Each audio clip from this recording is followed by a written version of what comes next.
കനത്ത മഴയെ തുടർന്ന് പെരുമ്പാവൂർ പാലക്കാട്ട് താഴം പാലത്തിന്റെ ഒരു ഭാഗം ഇടിഞ്ഞു. ഏറ്റവും തിരക്കേറിയ മേഖലയിലാണ് മണ്ണിടിച്ചിലുണ്ടായത്. ഇതേ തുടർന്ന് ആലുവയിൽ നിന്ന് പെരുമ്പാവൂരിലേക്ക് വരുന്ന വാഹനങ്ങൾക്ക് ഈ ഭാഗത്ത് നിയന്ത്രണം ഏർപ്പെടുത്തി.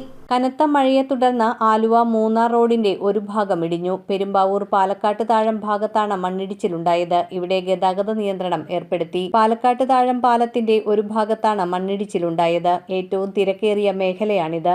ആലുവ ഭാഗത്ത് നിന്ന് പെരുമ്പാവൂരിലേക്ക് വരുന്ന വാഹനങ്ങൾക്ക് ഈ പ്രദേശത്ത് നിയന്ത്രണം ഏർപ്പെടുത്തിയിട്ടുണ്ട്. മണ്ണിടിച്ചിലിനെ തുടർന്ന് ഇതിലൂടെ കടന്നുപോകുന്ന വാട്ടർ അതോറിറ്റിയുടെ വലിയ ജലവിതരണ പൈപ്പും തകർന്ന അവസ്ഥയിലാണ്. മഴയും പൈപ്പ് പൊട്ടിയ വെള്ളവും കൂടിയാകുമ്പോൾ കൂടുതൽ മണ്ണിടിച്ചിലിന് സാധ്യതയുണ്ടെന്നാണ് വിലയിരുത്തൽ. News bureau, Perumbavoor.